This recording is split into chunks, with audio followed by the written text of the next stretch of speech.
Anda kembali di Kabar Khusus dan kita kembali berdialog dengan Pak Tauhid Ahmad selaku Direktur Eksekutif Indef.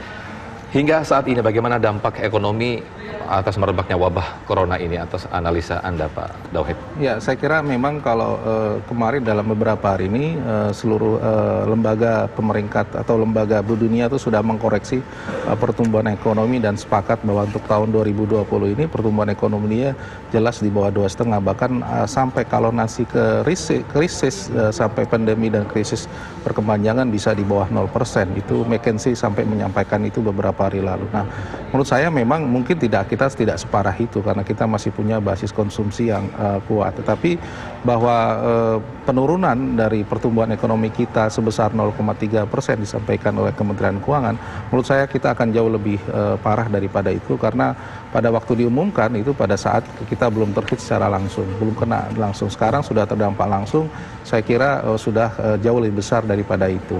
Artinya apa? Bahwa banyak sektor yang mulai terdampak sekarang langsung. Jasa, hotel, kemudian industri makanan, minuman, transportasi, pesawat udara, semua sudah mulai mengeluh, sudah mulai bagaimana mereka membayar cicilan, bagaimana mereka membayar gaji pegawai dan sebagainya, sambil mereka memikirkan apakah kemungkinan mereka akan melakukan efisiensi, terutama PHK dan sebagainya. Jadi sudah mulai ancang-ancang itu dilakukan karena memang di banyak negara ini tidak bisa berhenti hanya 1 atau 2 bulan. Kalau kita lihat satu jurnal di Inggris itu ini akan selesai sampai bulan Agustus September. Peaknya akan peaknya akan terjadi pada bulan akhir Mei. Nah, ini yang menurut saya dampaknya luar biasa karena pada saat itu kita juga sedang pada fase liburan, kemudian dan juga bulan puasa dan juga lebaran. Dan menurut saya ini juga harus diwaspadai begitu. Pak Tauhid, kalau misalnya kita melihat sektor usaha, tadi Anda katakan mengeluh menjerit dengan adanya seperti ini karena kita melihat bahwa ekonomi begitu terasa dampaknya. Lalu dibandingkan dengan beberapa negara lain misalnya penanganan, kita bilang bahwa beberapa negara sudah menerapkan lockdown. Betul. Nah, analisa Anda seperti apa ketika dolar sudah mulai begitu besarnya, nilai tukar rupiah melemah? Ya, menurut saya memang situasi seperti ini terjadi di banyak negara bahwa mereka melihat reaksi begitu bahwa kondisi makroekonomi sebuah negara yang terhit oleh virus ini secara langsung otomatis secara makro akan goncang sesaat begitu. Ya. Nah, tinggal bagaimana masing-masing negara itu akan melakukan antisipasi cepat atau tidak begitu. Kalau langkah antisipasinya cepat, otomatis proses perkiraan dampak, proses risiko dan perhitungan biaya atas risiko bisa mereka memperhitungkan, dan itu perlu dukungan tidak hanya dari pemerintah tapi juga kalangan dunia usaha. Paling tidak dunia usaha harus memaklumi bahwa tahun ini katakanlah keuntungannya tidak seperti yang diperkirakan atau kerugiannya akan terjadi dan sebagainya. Dan pemerintah juga harus memberikan dukungan yang penuh terhadap kalangan dunia usaha. Misalnya saja bahwa pemerintah menjamin adanya pinjaman dengan bunga yang murah, tidak hanya kemudahan dalam restrukturisasi kredit, tapi pinjaman dengan bunga rendah. Bahkan di beberapa negara maju yang namanya bunga yang rendah sekarang bahkan sampai 0% begitu, karena mereka harus membangkitkan recovery. Karena memang begini, ketika sekarang sektor usaha tidak mampu membayar pinjaman dan sebagainya, mereka butuh restrukturisasi. Ya. Restrukturisasi itu butuh modal baru. Nah, di insentif fiskal yang kemarin butuh modal baru ini ternyata masih skema bunga yang tinggi sekali. Tadi sampaikan oleh Bank Indonesia, suku bunga pinjaman masih 10%. Saya kira masih relatif tinggi dibandingkan negara lain. Baik, Pak Tauhid ditahan dulu, kita selain berbicara tentang ekonomi ataupun dampak ekonomi setelah merebaknya wabah virus corona, kita sudah tersambung dengan Dr. Hewan Indro Cahyono sebagai ahli virologi. Selamat siang, Dr. Indro. Iya, Dr. Indro, Anda sebagai ahli virologi, Anda melihat karakteristik daripada virus corona ini seperti apa, dokter? Jadi jika kita ingin berbicara mengenai virus, kita harus melihat selalu kembali ke struktur virusnya. Struktur virus corona ini adalah virus, kemudian di bagian luarnya terdiri dari lapisan glikoprotein dan protein yang akan hancur oleh segala macam pelarut lemak, mulai dari sabun, deterjen, pembersih pakaian, dan lain-lain. Meskipun sifat penyebarannya sangat cepat sehingga sangat adaptatif untuk bisa dia masuk ke tubuh manusia, tapi dia akan sangat mudah dihancurkan di luar tubuh manusia. Sementara di bagian dalam tubuh manusia sendiri, kita memiliki sistem kekebalan yang diperantarai oleh sel memori, sehingga jika kita terinfeksi, maka kita akan mengembangkan kekebalan kita sendiri dalam waktu 7 hari dan 14 hari kemudian kita akan berangsur-angsur pulih kembali. Dokter, kalau Anda melihat bahwa banyak sekali pasien yang dinyatakan positif ataupun PDP misalnya ya, adalah mereka yang berusia lanjut ataupun 50 tahun ke atas misalnya, bagaimana Anda melihat ini? Nah, pertama kita akan berbicara dua hal. Yang pertama adalah mengenai status positif. Sebelum nanti kita akan berlanjut ke high risk group. Status positif yang harus diketahui adalah sifat status positif ini tidak bersifat statis. Jadi bukan sekarang kita dinyatakan positif sampai 1 tahun ke depan kita tetap positif. Salah sama sekali. Sifat positif di situ, pernyataan positif di situ, itu adalah status yang dinamis. Hari pertama kita terinfeksi akan terdeteksi positif. Hari ke-6 kita terdeteksi akan terdeteksi positif. Tapi sesudah itu dimulai dari hari ke-8, ke-10, sampai ke-14, kita akan berubah statusnya menjadi negatif. Itu yang terjadi pada pasien nomor 1, 2, dan 3, di mana mereka masuk pada saat awal, terdeteksi di infeksi awal, terdeteksi positif. Dan kemudian 16 hari kemudian mereka terdeteksi negatif, dan mereka bisa kembali lagi ke rumah masing-masing dalam kondisi yang sehat. Nah, kemudian kita akan berlanjut mengenai yang usia lanjut tadi, high risk group. 1, yang usianya lanjut. Secara statistik memang akan lebih banyak yang terkena buat orang-orang berusia lanjut. Yang kedua, dengan komplikasi penyakit yang akan menyebabkan kesulitan untuk memproduksi antibodi dalam melawan virus. Dan yang ketiga adalah orang-orang yang memiliki gangguan saluran pernafasan sebelumnya. Misalnya seperti TBC atau misalnya bronkopneumonia kronis, sehingga sebelum dia mengalami penempelan antara virus dengan reseptornya, saluran pernafasannya sudah mengalami kerusakan dan akan bertambah parah. Nah, orang-orang yang ada di dalam high risk group ini yang seharusnya merupakan prioritas untuk dirawat di rumah sakit, karena akan mengacu kepada gangguan pernafasan dan akan mengacu kepada kegagalan bernafas. Sekali lagi, high risk group yang seharusnya dirawat di rumah sakit. Tapi kalau ini terjadi pada manusia dengan sistem kekebalan yang normal atau dengan kemampuan mengembangkan antibodi yang normal, seperti kebanyakan manusia, seperti 97% pasien yang kemudian bisa menjadi negatif dan kemudian menjadi sembuh, maka kita bisa melakukan perawatan kesehatan secara mandiri. Perawatan kesehatan secara mandiri seperti yang dialami oleh pasien 1, 2, dan 3 yang hingga akhirnya negatif. Ini tadi Anda mengatakan virus ini positif berarti dinamis. Artinya di hari-hari sehingga menuju ke hingga hari ke-16, selain dia melakukan kekebalan sendiri, apa yang biasanya dikonsumsi? Mungkin vitamin atau olahraga atau yang lain sebagainya, dokter? Oke. Kita akan melihat dua hal di sini, bahwa setiap virus, setiap penyakit selalu ada di dua lokasi. Yang pertama ada di dalam tubuh, yang kedua di luar tubuh. Yang di luar tubuh, kita bisa menghancurkan virusnya dengan cara apa? Dengan cara membiasakan pola hidup bersih, membiasakan kita sering cuci tangan dengan sabun. Tidak masalah hand sanitizer tidak ada, kita masih punya sabun, kita masih punya pembersih lantai, kita masih punya bahkan pembersih pakaian. Tempat cuci untuk cairan untuk mencuci piring itu juga bisa dipakai untuk apapun yang bisa dipakai untuk menghancurkan lemak, bisa dipakai untuk menghancurkan virusnya di luar tubuh. Sementara yang di dalam tubuh akan bisa dihandle dengan antibodi. Di hari ke-7, antibodi akan keluar untuk melawan apapun yang masuk ke badan kita di hari pertama. Dan produksi akan meningkat sampai hari ke-14. Dan jika kita memberikan vitamin E dan vitamin C 1 butir sehari, maka antibodi kita akan naik 2-3 kali lipat dari produksi antibodi yang biasa diproduksi oleh tubuh kita. Sehingga apa? Semakin banyak antibodi, semakin cepat diproduksi, maka virus akan semakin cepat disingkirkan dari dalam tubuh kita. Itu yang terjadi pada pasien nomor 1, 2, 3, dan mungkin sekarang sedang terjadi proses kesembuhan untuk jutaan manusia yang ada di Indonesia saat ini. Bahwa vitamin E dan vitamin C, dok, ya, artinya ini juga efektif dan juga cukup efisien ketika dikonsumsi bagi kita yang sehat. Memperbanyak mengkonsumsi vitamin E dan vitamin C, begitu, dok?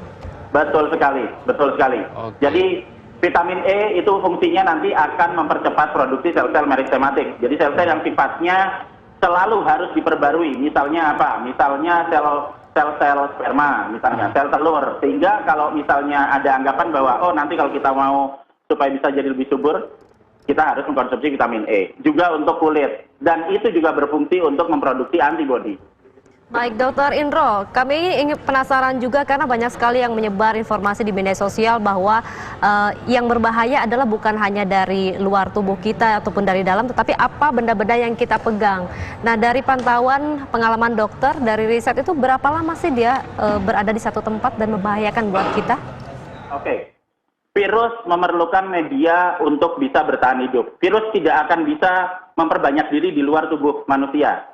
Dia hanya bisa bertahan hidup saja. Jadi kalau ada 10 partikel virus di luar tubuh, dia tetap akan jadi 10. Nggak akan jadi 100, 1000, atau 1.000.000. Dia hanya bisa memperbanyak diri kalau sudah masuk. Nah, apa yang terjadi di luar? Yang di luar adalah virus membutuhkan media. Dia membutuhkan cairan. Berarti virus itu akan bisa tinggal dalam waktu yang cukup lama. Pertama, di daerah yang gelap, di lokasi yang gelap. Karena dia tidak ada sinar ultraviolet seperti yang dari matahari yang bisa nanti membunuh mereka. Kedua, di tempat yang basah. Semakin basah, medianya semakin cocok, dia akan semakin lama tinggal di situ. Dan yang ketiga, di tempat yang dingin. Semakin dingin, maka dia akan bisa bertahan hidup semakin lama. Kalau kita mau menghancurkan virusnya di luar, maka kita harus melakukan kebalikan dari apa yang diinginkan oleh virusnya. Cari tempat yang terbuka, yang terang, ultraviolet bisa masuk, dia akan mati kena ultraviolet. Kemudian cari tempat yang kering, semakin kering, maka dia akan semakin cepat semakin cepat hancur. Dan cari tempat yang hangat, semakin hangat maka dia akan semakin cepat juga untuk hancur. Di luar itu kita masih bisa menghancurkan protein permukaan yang ada di permukaan virusnya dengan cara melakukan semprotan desinfektan.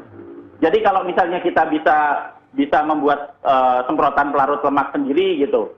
Jadi kalau misalnya ada virus, saya bersihin, kemudian di meja ada. Kalau mejanya didiamkan aja, kemudian nanti ada bekas cairan dropletnya, bekas bersin saya di situ, ya dia akan tetap ada di situ. Karena dia dilindungi sama cairan. Tapi kalau kemudian disemprot, atau kemudian dilap, bahkan bisa dilap pakai sabun, bisa pakai pembersih lantai, bisa. Pakai apapun yang kita pakai sehari-hari di dalam rumah tangga kita, itu bisa. Nah, begitu kita lap, tunggu 3 menit, dia hancur semuanya. Kalau nggak dibersihin, ya akan bertahan lama. Kalau dibersihin, 3 menit hancur. Nah, itu berapa lama, Dokter Indro? Ketika kita ada orang bersin ataupun orang batuk, yang itu mungkin tidak ditutup, dan kita tidak segera mengelapnya langsung, itu berapa lama bertahan si virus itu, Dok? Tergantung di kondisi lingkungan. Kalau kondisi lingkungannya tambah jorok, nggak pernah dibersihin, yang dari kemarin-kemarin biasanya nggak pernah dibersihin, ya dia akan bertahan lama. Jadi yang jadi permasalahan di sini adalah bukan seberapa lama virusnya bisa di situ, tapi seberapa ingin kita supaya virusnya itu cepat hancur. Kalau kita ingin virusnya cepat hancur, secepatnya dibersihkan, secepatnya dilap, secepatnya kita melakukan pola hidup bersih. Dokter Indro, untuk media penyebaran virus misalnya kalau di gagang pintu, di kaca, apakah sama walaupun media ini berbeda? Setiap permukaan yang menyebabkan terjadinya pengumpulan cairan di situ, maksudnya tidak menyerap cairan, itu bisa jadi media untuk pertumbuhan virus. Tapi itu hanya bisa terjadi jika cairan atau dropletnya masih nempel di situ. Kalau dropletnya nggak ada di situ, kalau kita bersihin, ya langsung hilang, hancur dalam 3 menit. Nah, kalau misalnya kita ada pegangan pintu nggak pernah dibersihin, atau mungkin kita bersihinnya 1 bulan sekali, ya jelas banyak virusnya. Dan itu nanti yang ngumpul di situ bukan cuma virus corona aja, berbagai macam virus sekalian, bakteri sekalian akan tumbuh di situ. Ya, dan ada yang menyampaikan bahwa sebetulnya ketika kita sehat tidak perlu menggunakan masker. Nah, kondisi saat ini yang semakin jumlah pasien positif COVID-19 semakin banyak. Apakah yang sehat juga akhirnya harus menggunakan masker atau yang sehat cukup tidak menggunakan masker, dokter? Oke, pemberian masker ini adalah opsional. Pemakaian masker opsional. Kalau kita mau memakai masker, oke, kita bisa memakai masker. Tapi yang paling utama pemakaian masker adalah untuk orang-orang yang sudah terlanjur sakit dan terpaksa keluar. Kenapa? Karena sumber penularannya itu kan dari bersinnya. Jadi harus ditahan dari sumber awalnya supaya bersinnya nggak melebar kemana-mana. Nah, sementara kalau misalnya kita yang sehat, apakah kita harus pakai masker? Kalau mau pakai, nggak apa-apa, nggak masalah. Tapi coba dibayangkan jika ada orang yang terinfeksi misalnya, kemudian bersin dekat kita, dan kita pakai masker. Masker akan melindungi, hidung kita dari percikan dropletnya. Tapi kalau dropletnya kena ke baju kita, kemudian nanti pas waktunya kita mau ganti baju, kita ngangkat lagi bajunya ke atas dan kemudian kena hidung kita, ya sama aja. Sehingga yang diperlukan apa? Yang diperlukan adalah bagaimana caranya supaya kita meminimalisir resiko sebaran droplet dari orang yang kemungkinan terkena ke badan kita. Dengan cara apa? Ya kita menjaga jarak.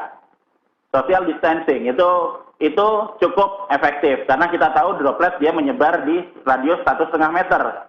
Ya kalau misalnya ada yang kira-kira sakit kemudian bersin, ya kita cari jarak lebih dari 1,5 meter, 2 meter bisa. Tapi kalau misalnya ternyata kita tidak sakit dan dalam kondisi sehat, ya menurut saya tidak ada masalah apa-apa.